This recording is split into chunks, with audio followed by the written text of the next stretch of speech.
Good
evening, ladies and gentlemen, members and officers. Welcome to the Watford District Council Development Committee.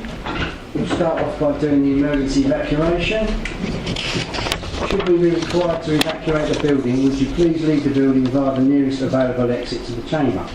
Our assembly point will be in the public car park at the Southern Civic Suite. Please do not delay your evacuation to collect any belongings. Please do not return to the building until given permission to do so by council staff. Please note that this meeting will be audio recorded. Can I also mention that if you've got mobiles that you have them on silent or switched off, please. Welcome to the first meeting of the Development Committee for this municipal year. Members of the public are reminded that this is an official council meeting and the item before us will be debated according to the usual council rules that apply to council meetings, to which the public are admitted. Members of the public are not permitted to speak at this meeting unless they have previously registered to speak with member services. In this way, everyone present will be able to hear the debate and councillors will be able to make an informed decision. Right. Agenda item 1, apologies for absence, Councillor Merrick and Councillor Newport. Agenda item 2, sorry. Chairman, Councillor Milne. Councillor Milne. I'm substituting for him at that item 2. Okay. Councillor Smith is substituting for Councillor Milne. Anybody else? No. Councillor Williams is substituting for Councillor Merrick and Councillor Stanley is substituting for Councillor Newport. I mean, we've already covered that one. Agenda item 3. Are there any non-members attending, please? Councillor Dry. Councillor Dry. Councillor Goodley. Councillor Goody. Okay, thank you. Do members agree the minutes of the meeting held on the 21st of April 2016? Agreed. Thank you. Agenda item 5. Do any members have any interest to declare, please? Chairman, if I may, for the benefit of new members this evening, if you are a Reading Town Councillor, you may wish to declare a non-pecuniary interest by virtue of being a member of Reading Town Council who has, by note, submitted an objection to this application. You are reminded that you are here in the capacity as a district councillor, not as a town councillor, and you will listen to all the officers' presentations and the public speaker and debate on the floor, and you will need to consider this application using material considerations with your district hat on. Thank you. On that basis, sorry, Mr. Chairman, you need to seek if there's any non-pecuniary interest on the floor. Are there any non-pecuniary interest, please? I'm a member of Reading Town Council, Mr. Chairman. Okay, Councillor. Thank you. I'm a member of Reading Town Council. Okay, thank you. Is that it? Okay. Agenda item 6. Please note that the planning application for the land of West of Oak Road, North and Hall Road, Rochford has been withdrawn from the agenda for this meeting. Agenda item 7, application number 16-00165 FUL, land rear of 103 High Road, Rayleigh. Ward members are Councillor Burton, Dray and Griffin. And Katie Rogers will present the officer's report, please.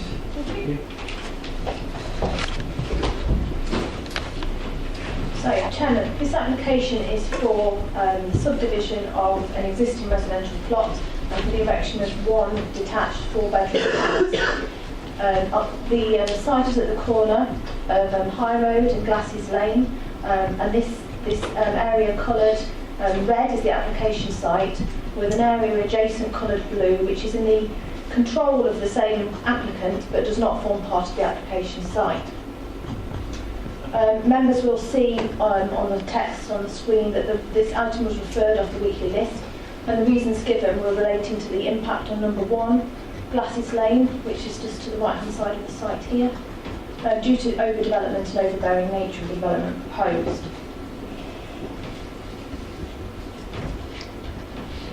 This shows an aerial image of the application site, which is the rear part of the residential garden of this property that fronts High Road. This is the neighbouring property number 1, Glasses Lane, and number 3 adjoining it, a semi-detached pair. The floor plans of the proposed development show that there'll be an integral garage.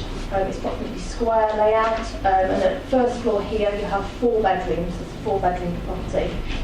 Members should note that there's no fenestration proposed at first floor, or indeed at the ground floor, on the right-hand side of the dwelling as you see it here, which would be adjacent to number 1, Glasses Lane. There is some fenestration at ground floor on the other side of the dwelling, both at ground floor and first floor to a stairwell, and that would face the garden area of the property that's to remain on the site. This is the design of the property, which features a hipped roof to the side, which would be adjacent to the neighbouring property, 1 Glasses Lane, and then a gable end here. It's a dual pitch to the front elevation, and you can see the integral garage to the side. This is the elevation here that would face number 1 Glasses Lane, again with no fenestration on that elevation. So the siting of the dwelling is sort of centrally within the plot, with a rear garden enclosed to the rear and parking to the front. A new vehicle access will be created onto Glasses Lane to the front of the site. A small area will be retained for landscaping here. And the site would accommodate the 2 parking spaces on the driveway that would require for a 4-bedroom dwelling, in addition to the integral garage, which would be an add-on. So the key considerations are the impact of the proposed development on 1 Glasses Lane in particular, given that this is the nearest residential property.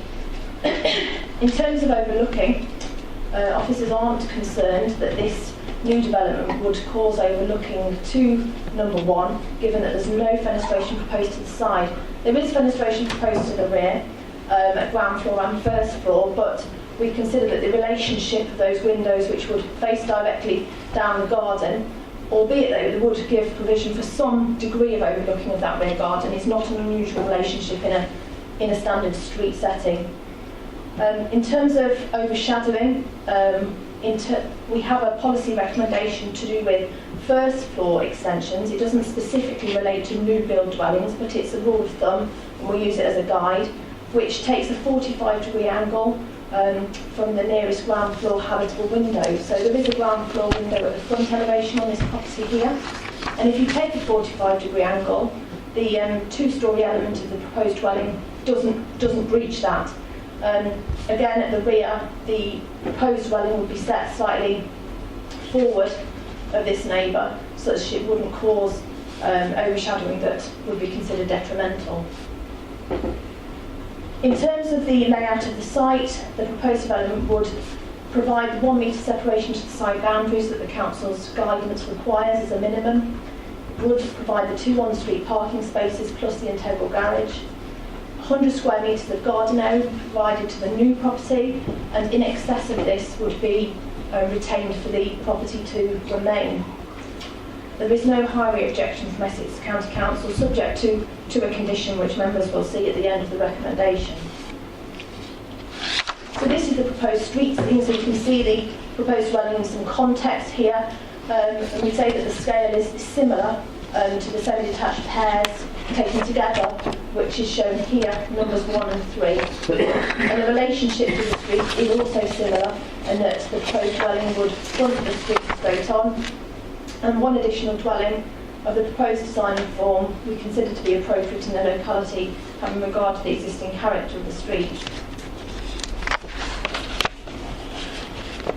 We are proposing an additional couple of conditions supplementary to the ones that are reported on the weekly list, to do with soft landscaping. So we would require a condition to do with the boundary treatment around here. You can see in the photograph here that the existing fencing is kind of a standard close-boarded 1.8-ish metre high fencing. Obviously some of that will be taken out across the frontage to provide the access, and it would be more appropriate to have a lower sort of boundary treatment to this corner to provide visibility display. So that would all be controlled by condition. In addition, obviously members can see there are some established trees in the rear garden of this property. At least these two here wouldn't be able to remain, given the proximity of the dwelling to the side boundary. But this one closest to the southeastern corner we consider could remain. So in relation to our policy DM25, we recommend a condition say that shall remain, and that appropriate fencing of that and protection during construction should be in place, unless the applicant puts forward an arboricultural assessment that says for some reason this can't, in which case we will require a replacement tree to be put in that place to continue some visual amenity to the street scene. So the recommendation, Chairman, for this application is that the committee resolves that the application be approved, subject to the recommended conditions on the weekly list and the additional ones. Thank you. Thank you. We have a public speaker, Mr. Christopher Stein, who is an objector. If you'd like to come up to the dais, please.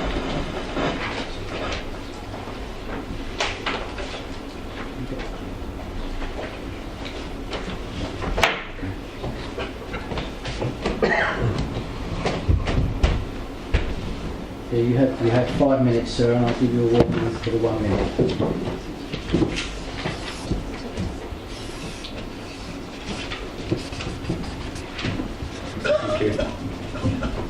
Good evening, my name is Christopher Stein and my property is number 1 Grasses Lane. I'm grateful to have been given the opportunity to address you on this matter. I'm attempting not to be a NIMBY. My opposition to this planning application is one of the sheer scale of it on such a small plot and the dramatic effect that it would have on number 1. This application is proposing to build within 1 metre of my boundary and a forward projection from my front building line of 4 metres. The height of the building is 1.3 metres excuse me, more than my property, and this will cause loss of light, outlook and overshadow.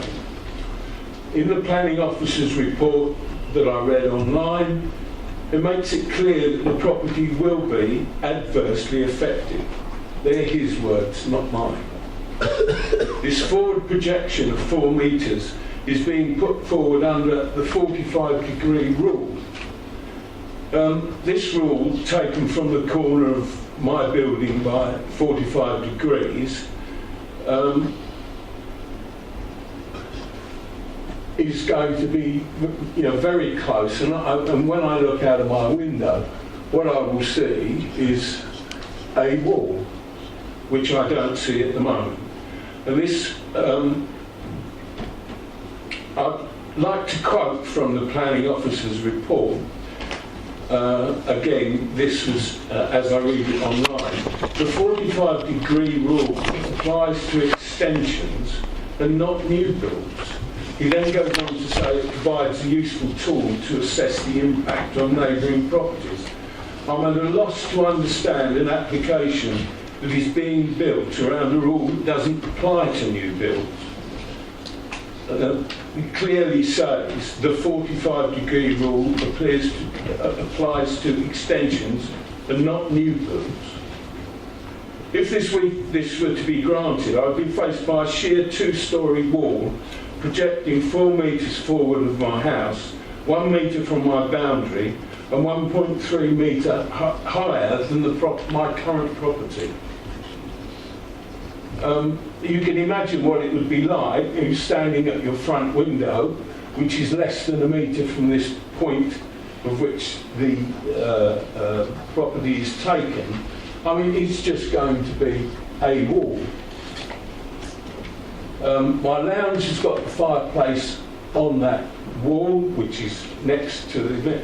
So my seating is arranged this way, therefore my window is there. When you sit here, I will see a wall.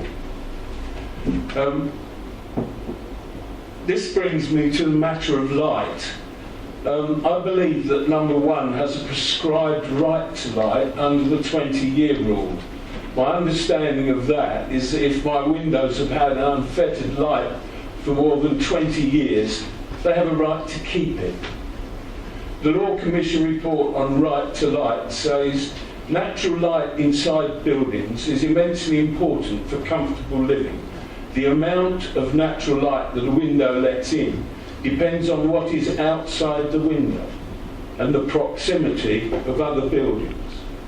I consider that this building would infringe my right to light under these terms, and should your decision go against me, I would have to consider seeking an injunction in this respect. Glassys Lane is a well-known cut-through which already causes trouble to exit the property by car. I consider that building such a high-density property of occupation will only lead to the congestion that occurs at this junction. All the trees go, this is before the I have suffered from flooding due to the height difference between our properties and the loss of water that these trees absorb of some concern. These trees have been there before any development in Glassys Lane. I asked the committee to reject this application, and perhaps some advice could be given to the applicants to try and come up with a building in scale with a small plot and having regard to the building lines of 103 High Road and number 1 Glassys Lane. A small bungalow might be nice. I am not a NIMBY, and thank you for your help in this matter. Thank you very much, sir. Thank you.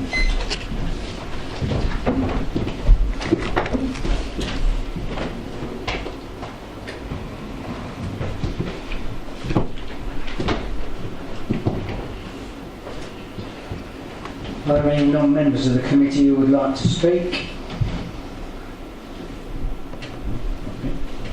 Are there any committee members who would like to speak on this application? Chairman, Councillor Smith, Councillor Steptoe, Councillor Christine Mason, Councillor Martin, Councillor Stanley.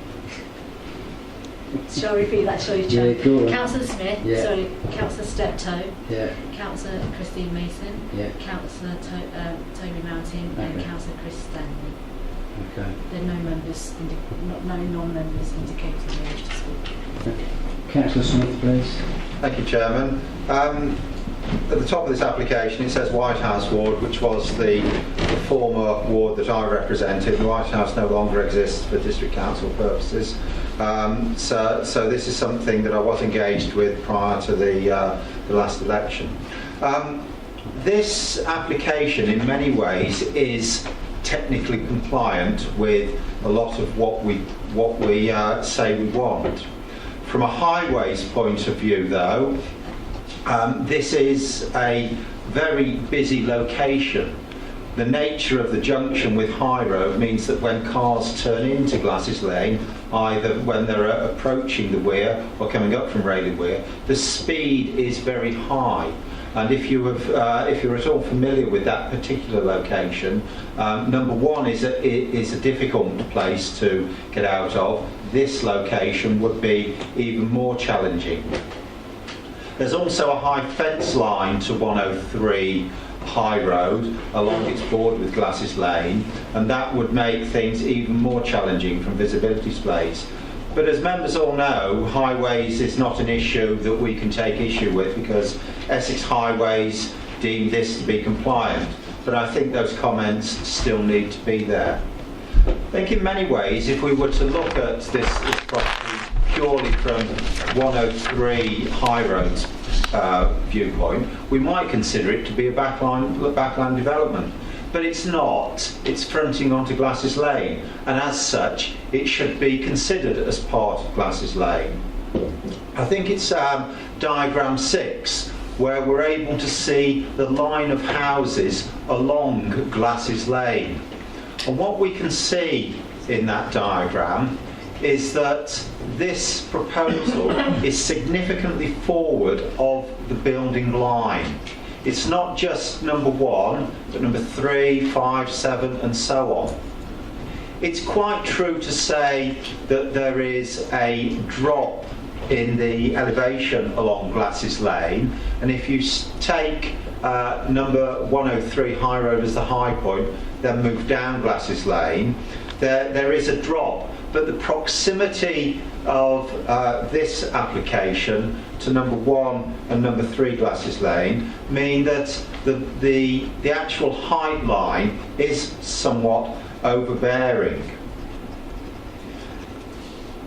If we consider the actual position of this one, I think that the appearance of this being prominent onto the street scene of Glasses Lane, and with it being, I won't say a landmark location, but a location that is at the front of Rayleigh, a location that many people see as they enter the town. I think that this will have an overbearing nature. I think the flank wall that we've seen, although it doesn't have windows, will have an overbearing appearance and impact on number 1. I think overall, this property with its building line means that it is out of keeping with the street scene, and I think overall the loss of amenity value that it imposes on numbers 1 and 3 mean that it is something that is not acceptable.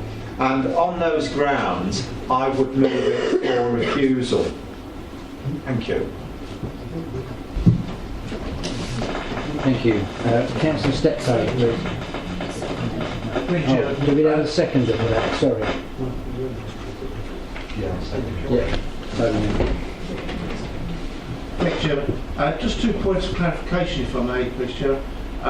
The objector mentioned that the new build is 1 metre from the boundary.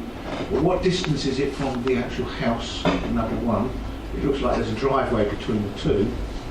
And secondly, the objector referred to something I've not heard of before, a 20-year rule to the right of light. Could we have some clarification on that, and as to whether that can be considered as a material objection? That's actually a private matter, that's not a matter for the planning department. He has got the rights to challenge that, and that would be a civil matter that he would deal with outside the planning system. So on that basis, it's not a material objection? That's correct, yeah. Thank you. Thank you. Do you want me to come back on the distance? Yep. So that Yes. scales at 4 metres from the edge of that building. So you've got the 1 metre there and then 3 additional metres across that driveway. Thank you. Councillor Christine Mason, please. Thank you, Mr. Chairman. Before I comment on this, I'd like clarification on 3 points, please, from the officers. Firstly, are there any windows in the side of number 1, Glastonbury, is it, that face, thank you, wherever, that face the proposed building?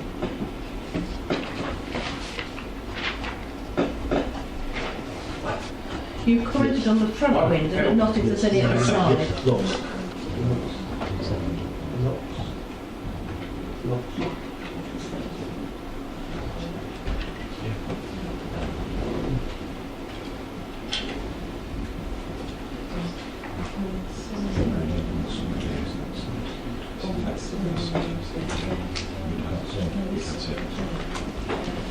On the line with the trees, on the previous diagram, there was a row of fence with trees where the proposed building is going.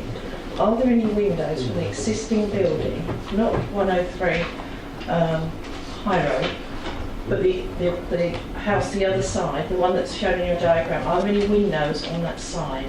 So on this side elevation here, Yes. it's not written into the officer's report, but I think I can overhear, and the gentleman over there can attest that there are windows on that side elevation there. No, there aren't. There aren't, sorry. I think The windows I referred to are the front window, which is... Yes, it was a side window, so I wanted to know if there were any. Thank you for that. The second point, which again gives me concern and isn't clear in the officer's report and hasn't been clear from the presentation, is that I understand there's a slope on this land. From what I've been hearing, the slope runs down from the high road towards the new building, towards the objector building, if we may call it that. I've got, thank you, the elevation there. Now, if this is 1.3 metres higher, is this the slope that's actually on the land? Yeah, so there is a slope downwards along Glasses Lane. So this building, the 103, which is on the application site, is on a higher land level, and then the road slopes downwards in that direction, down Glasses Lane. And so this roof here would be approximately 1.3 metres higher than the ridge line of number 1. Now, could you clarify that 1.3 metres high built, or 1.3 metres high, does that take into account the slope? Yes, Because otherwise it could be higher. That's the final built form. that's the final built form, yeah. That's the final built form. Thank you. And the other question that I'd like clarification on, it said that with the integral garage, it says that the dimensions are below the depth requirement for garages to be considered as enough to accommodate a vehicle's parking space, as well as household storage. What is the depth that is normally required for these? 7 metres. So we've got 3.25. Sorry. Which one are you? There's an integral garage with internal dimensions of 5.5 by 3.25. This is below the depth requirement. What So is the depth requirement to count as a parking space is 7 metres deep, and the depth here internally would be 5.5. so the depth's 5.5, so it's 2 metres short. Yeah. Thank you. On what I've heard and what I've read, and I have read this report quite thoroughly, Mr. Chairman, there's just a lot of little bits that aren't quite right. There's nothing major in it, and as has been commented, it is compliant with our policies. And on face value, if you read the report, it would seem that the reason for approval is given. But when you look at all the little bits in here that are not quite right, the number of issues that cause concern, and I certainly think that the bulk and mass of the building, and that's obviously a consideration, is rather overbearing, then it becomes a different picture. And I'm bearing in mind, we had a recent training meeting where we were told that if things, or advised that if things, there were lots of reasons perhaps that you needed to condition, perhaps we should refuse. So with the information I have and the concerns I have, I think on balance, I would support refusal. Thank you. Thank you. Councillor Mountain? Yes, I was pleased to hear the words that Councillor Smith, when Councillor Smith was speaking. You mentioned highways, and I'd actually made a comment about that, and I accept that obviously ECC is saying that it's okay. But from the map that we saw of the property with 2 parking spaces, it struck me that it would be very difficult for a vehicle to safely exit the property in the forward position, and I'd be very concerned about cars having to reverse onto a main road. I don't know if that's something that can also be considered. I was very interested also if you could give me some response to the 45-degree rule, and whether this it is only applicable for extensions and not new builds, and if that could be considered. So the 45-degree rule is written into supplementary planning guidance that our policies in DM1 of the Development Management Plan refer to. The 45-degree rule specifically relates to first floor extensions to properties.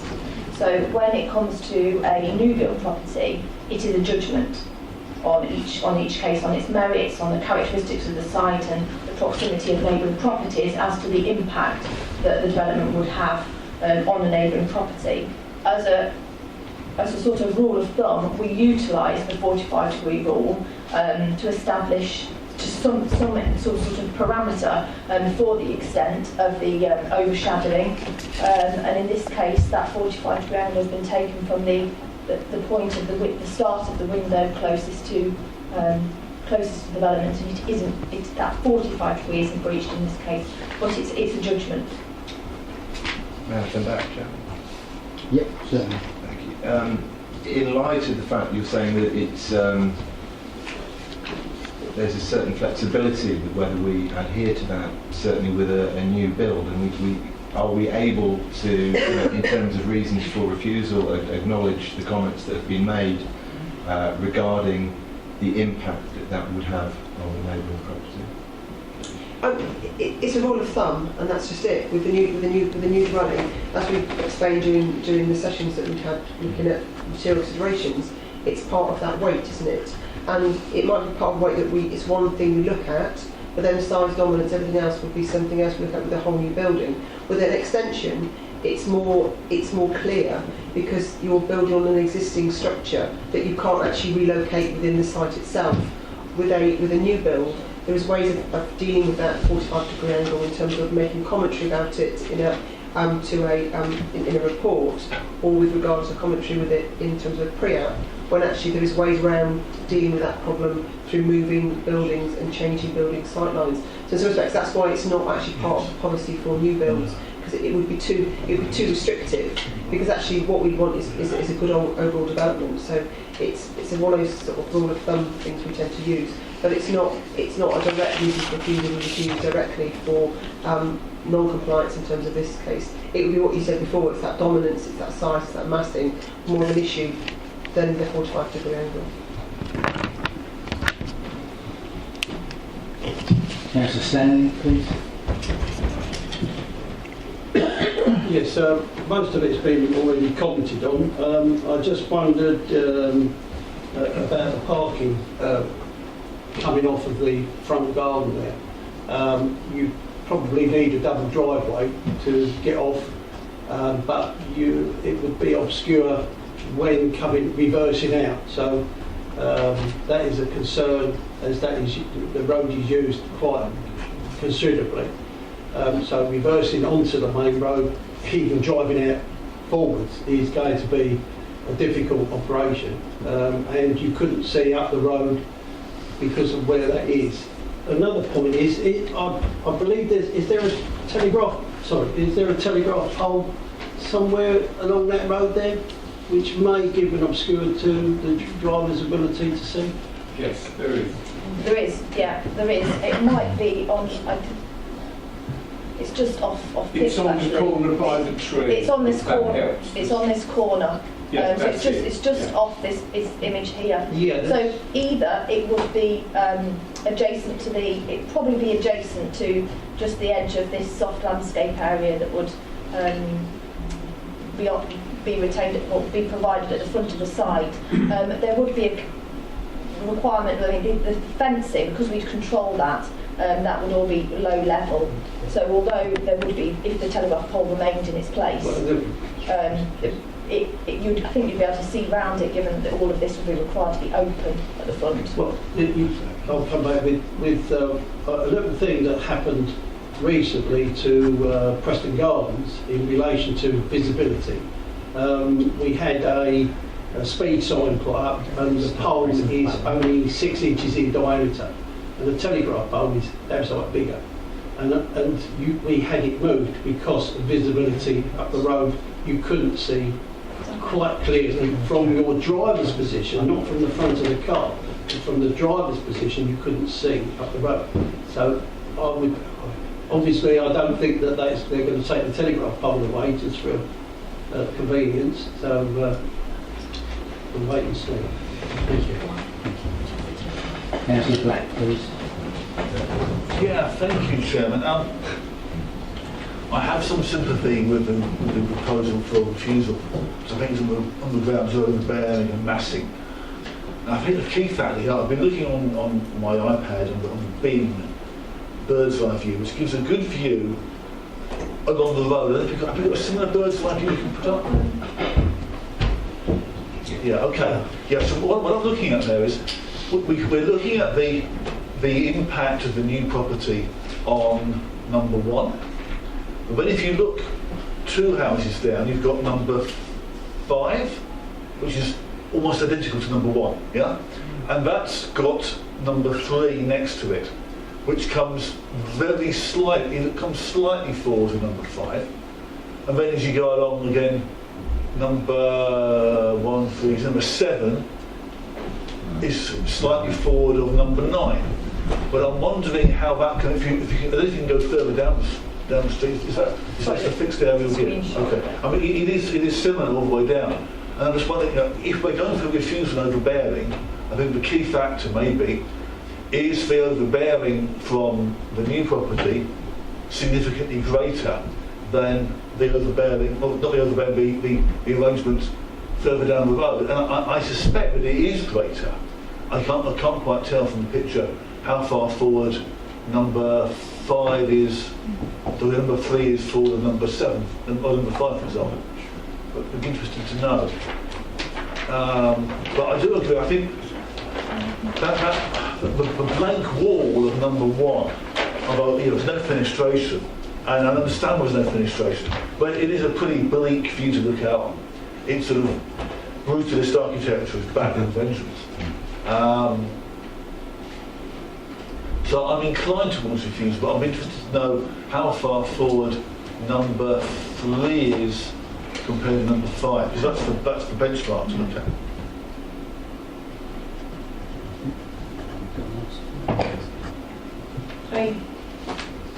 The applicant has shown on their block plan some of the properties, the footprint of them.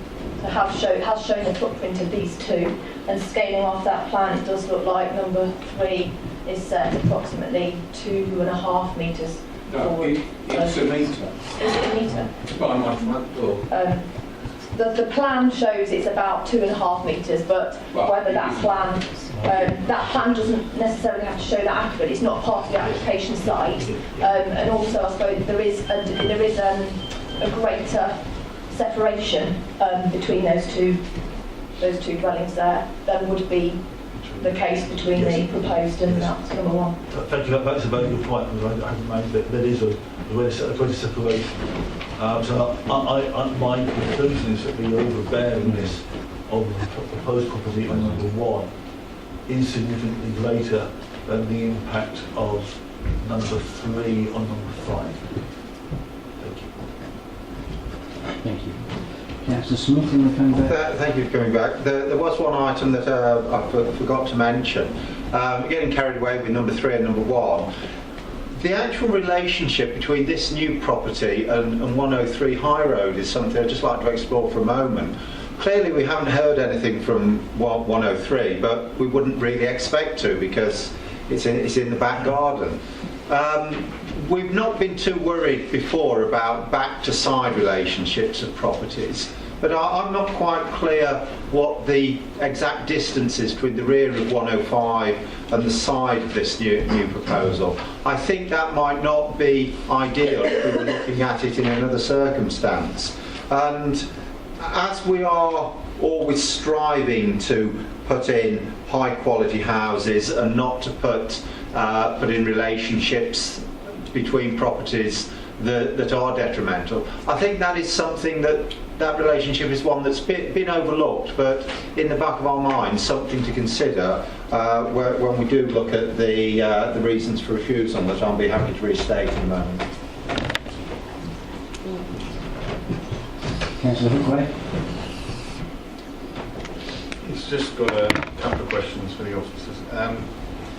In relation to the building within the perimeter, it was stated that the distance between the side of the building and the fence line is 1 metre. Is that the minimum? That is the absolute minimum. So it's on the minimum requirement. Yes. Yeah. And if you put up again about the overhead view with the 45-degree line on.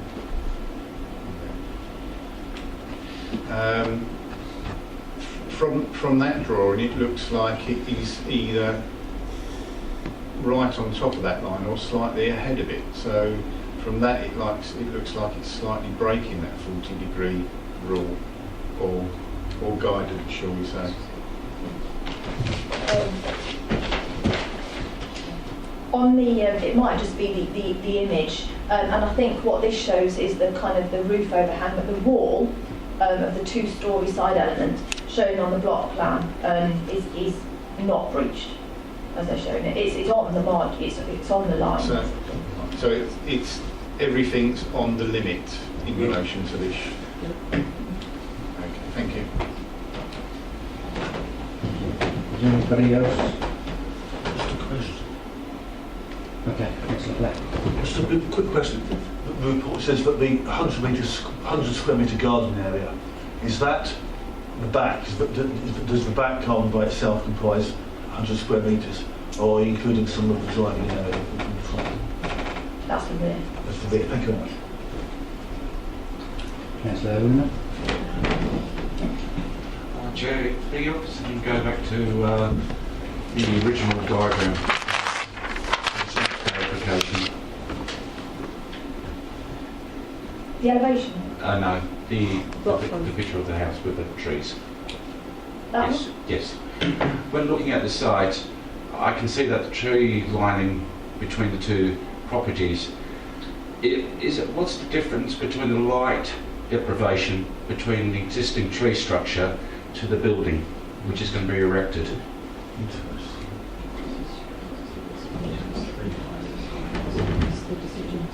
Yeah. Obviously in this image, it's taken at a certain time of year, and the trees are all in leaf. And then I visited the site today, and obviously you can see the tree line there in relation to this property. But we would ask that this tree remained anyway, given that it's got some amenity value to the street. These would go, but the dwelling that would replace it would be 1 metre from the boundary. Probably the impact in terms of overshadowing would be great from the dwelling to be provided, because given that these would during winter months have lose their leaf and there'd be more light pass between the two. Anybody else? Well, I'll ask Councillor Smith to sum up, please. Thank you, Chairman. I'm pleased that there seems to be a degree of concern about this application. My reasons for refusal, they'll probably be combined into one, but we'll take on 3 points. The overbearing mass and nature of the proposal on number 1. The impact on the street scene, particularly the building line, it being out of keeping with, and thirdly, the loss of amenity, to the area generally. Can we draw your attention to policy DM1, which is design of new developments? And there's 2 key parts of that policy which we'll probably bring your attention to, and which then would leave us a chance to then review that and come up with some reasonable reasons for refusal around your comments. Yes. And that basically says the design of new development should promote the character of the locality to ensure that development positively contributes towards surrounding natural and built environment and additional amenity without discouraging original innovation or initiative. The design and layout of the proposed development must demonstrate the following have been carefully considered and addressed within the proposal. The two issues that I think that we can pick up very clearly in terms of the comments you've made relate to Roman numeral 9, which says avoiding overlooking, ensuring privacy and promoting visual amenity. And then also there is 10, Roman numeral 10, which has a positive relationship with existing buildings in accordance with policy DM3. If we then, and also in terms of Roman numeral 11, scale and form appropriate to locality in line with policy DM3. The policy DM3, we can then pick up issues around which says infilling and residential intensification. Proposals for infilling, residential intensification or backland development must demonstrate that the following have been carefully considered and possibly addressed. And then we look at Roman numeral 1, the design of the proposed development in relation to the existing street pattern and density of the locality. Ignore issue about street scene, and 2, whether the number of the types of dwellings being proposed are appropriate to the locality, having regard to existing character. Okay. That meet the so if we can put some wording together around those policy considerations, would that fulfil this conversation? Yes, Chairman. I must admit to not having done my homework as thoroughly as I should have done on my reasons for refusal, as I wasn't anticipating being on the other benches and not having to go through that level of detail. But I'm quite happy with what Spines has said. Issues around design, character, street pattern, and then also bulk, scale and massing, and then looking more around scale, form, appropriate to the locality in line with the policy. Is that correct?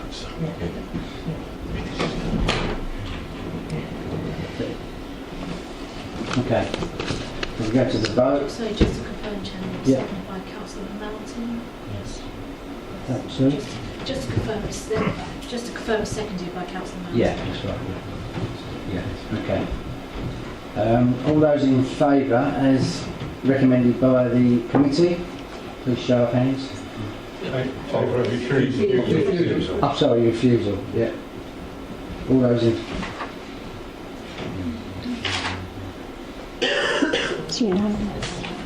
That is carried and it's refused. That concludes the business of this meeting. Thank you all for attending, and the meeting closed at 8:15. Thank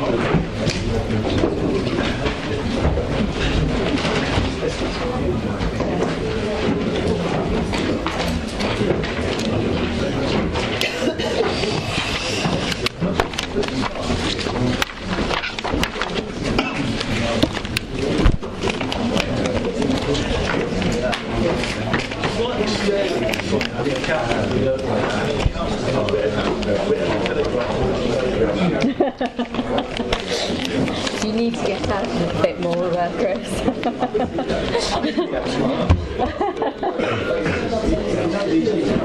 You don't do train spotting as well, do you? I knew you were going to say that.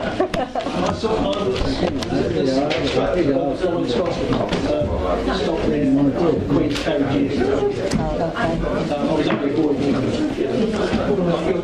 all year long.